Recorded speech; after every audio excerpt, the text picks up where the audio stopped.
চলুন দর্শক ফিরে যাই আমাদের আজকের অতিথি কণ্ঠশিল্পী মাহনাজ হোসাইনের কাছে। আবারও ফিরে এলাম আপনার কাছে। আজ 23শে শ্রাবণ, গতকালই ছিল 22শে শ্রাবণ, অর্থাৎ 22শে শ্রাবণ শব্দটার সাথে জড়িয়ে রয়েছে আমাদের বিশ্বকবি রবীন্দ্রনাথ ঠাকুরের মহাপ্রয়াণ দিবস। এবং সেই দিনটিকে আসলে এমনভাবে সেই দিনটি আমাদের জীবনে প্রভাব বিস্তার করে যে রবীন্দ্রনাথের বলয় থেকে বের হওয়াটা আসলে কঠিন। আর যেহেতু একজন রবীন্দ্রসঙ্গীত শিল্পীকে পেয়েছি, বলছিলাম যে আপনার কণ্ঠে একটি গান শুনে আজকের সকালটা শুরু করতে চাই।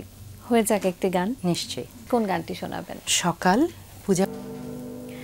আমার মতো দর্শকদেরও সকালটা একেবারে মিষ্টি হয়ে গেল। ভীষণ সুন্দর করে যত্ন নিয়ে গাইলেন।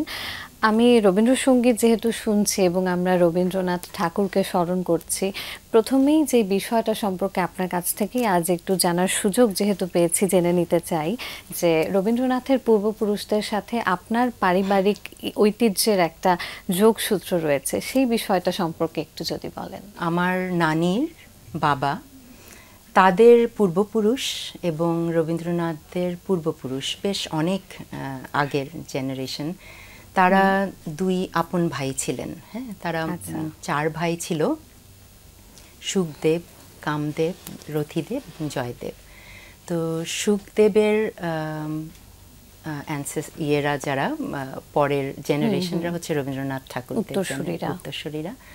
আর আমাদের মানে আমার নানির আব্বারদের পূর্বপুরুষরা হচ্ছে কামদেব, যারা পিরালি বংশ।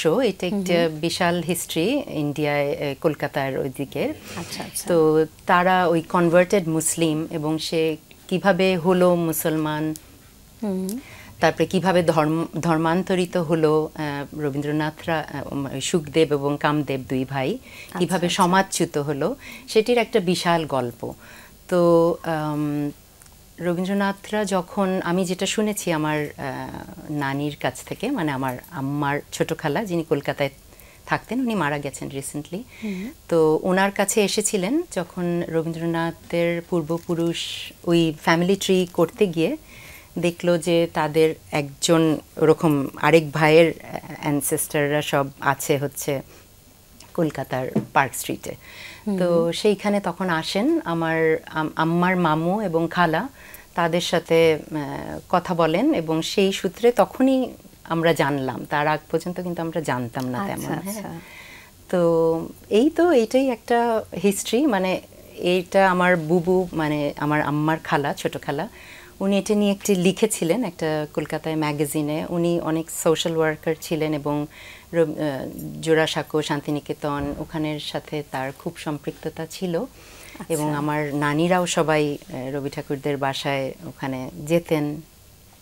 তো সেগুলো ছিল, এবং স্পেশালি ট্রিট করতো অবশ্যই সেই কারণে। কিন্তু আমরা কখনোই ওরমভাবে এইটি নিয়ে কখনো আলোচনা করিনি, কখনো বলা হয়নি। তবে আমার বুবু লিখেছেন আর কি এইটি নিয়ে। অর্থাৎ বাংলাদেশের গণমাধ্যমে বা মিডিয়ার সামনেই প্রথমবার আপনি এই প্রথম, আমার মনে হয় বাংলা ভিশনে আমি প্রথম এটি বলছি আর কি।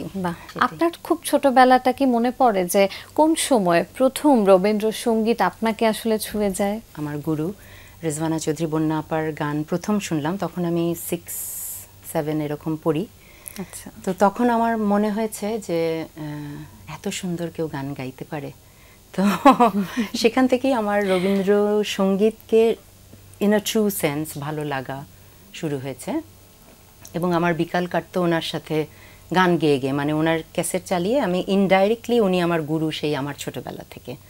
তবে ওনার কাছে আমি শিখেছি অনেক পরে, এই রিসেন্টলি ওই সময়। রবীন্দ্রসঙ্গীত নিয়ে আপনি বেশ কিছু কাজ করেছেন, অর্থাৎ অ্যালবাম আছে আপনার 3টে বা 4টে, এবং এছাড়াও অনেক সিঙ্গেল রিলিজ আছে। আমি একটু সেই গানগুলো সম্পর্কে জানতে চাই। যেহেতু আমার সময়টা ওই ক্যাসেট আর সিডির সময়ের, তো আমি সবসময় প্রেফার করি অ্যালবাম বার করতে, মানে যেটি মানুষ স্পিকারে শুনবে, নট ফোনে কিন্তু সেই টেস্টটা পাওয়া যায়। হ্যাঁ, ওই মিউজিকের সমস্ত, এই যে এত মিউজিশিয়ানরা বাজাচ্ছে, তো আমরা গান গাচ্ছি, সেগুলোর ইয়েটা মোবাইলে পাওয়া যায় না। বাট যুগের সাথে তো আমাদের চলতেই হচ্ছে। তো সেই সিডি বার করেছি আমি 3টা, আরেকটা রিলিজ দেইনি। কিন্তু এখন যেটা হয়, ইউটিউবে দিবস অনুযায়ী একটা একটা করে ছাড়ছি, আচ্ছা। একটা একটা করে গান রিলিজ দিচ্ছি। প্রয়াণ দিবস যেহেতু গতকালই ছিল, তাই এই গানগুলোর আসলে একটু বেশিই মনে পড়ে এই মনে পড়ে, সময়টায়। হ্যাঁ, আর একদম। এছাড়াও আমি যদি বলি যে রবীন্দ্রনাথ ঠাকুরের সাহিত্য বা গান 20 বছর আগেও যখন আমরা শুনেছি তখনও মনে হয়েছে এটা সেই সময়ের জন্যই লেখা, এখনো যখন আমরা শুনি তখনও মনে হয় এই সময়ের জন্যই লেখা। এই যে আধুনিকতাটা, এটা আসলে কেন বা কিভাবে ওনার লেখায় বা সাহিত্যে গানে এসেছে, বা বিশেষত্বটা কি বলে আপনার মনে হয়? উনি কিন্তু একজন দার্শনিক না, মানে ওনার চিন্তা চেতনা সেই সময়ই বলো সেটি কিন্তু আজও প্রযোজ্য। এবং উনি সব সম্বন্ধে, মানে প্রকৃতি বলো, প্রেম বলো, পূজা বলো, এমন ডেপথে গেছে, এমনভাবে চিন্তা করেছেন, এবং সেটিরই বহিঃপ্রকাশ এইসব তার সাহিত্য। এবং সেটি কিন্তু আজও নতুন, আজও মডার্ন, এবং আজও বলবো না, আমি বলবো আমার মনে হয় সবসময় থাকবে। কারণ এটি হচ্ছে জ্ঞানের একটা ভাণ্ডার।